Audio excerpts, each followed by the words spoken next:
If you knew that visiting your grandparents could change the world, would you do it? Jestli v téhle zemi zvítězí u příštích voleb levice, tak za to budou moc starý lidi. Protože to jsou ty, který levici volejí.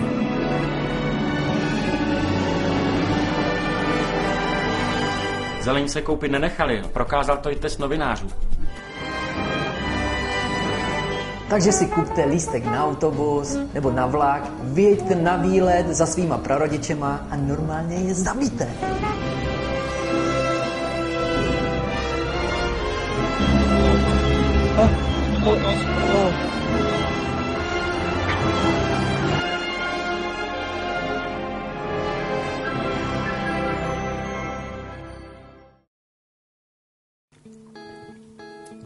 Ak by ste vedeli, že môžete zmeniť osud tejto krajiny tým, že oklamete svojho vnuka v Česku, neurobili by ste to?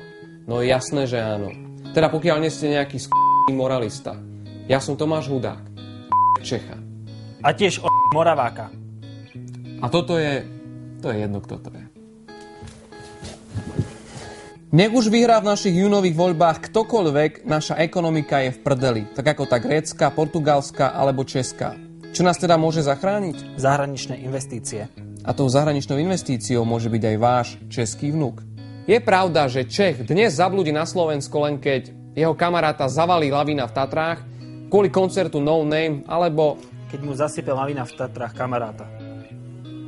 Česi majú totiž niečo, čo sa nazýva medzigeneračný problém. A štvrtina mladých Čechov považuje dôchodcov za príživníkov. Myslia si, že starí ľudia sú nesvojprávni a nevedia, koho voliť. Ako keby aj bolo z čoho vyberať.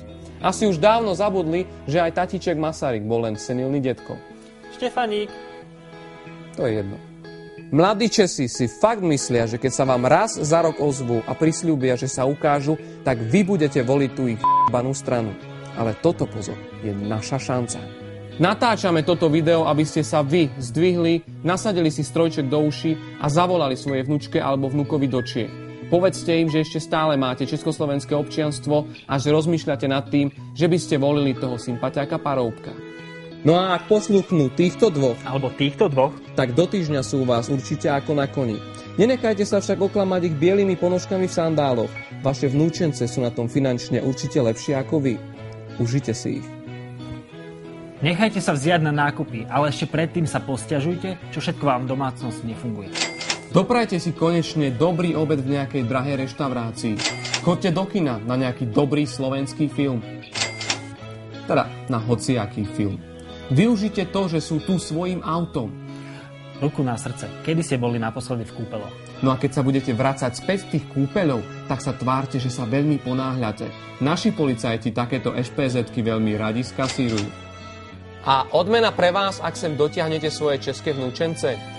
Ten, koho by ste nakoniec aj tak volili, vám dá určite o 3 eurá vyšší dôchodok. A vianočný príspevok? A ružu na MDŽ. Ale ešte predtým... Moraváka.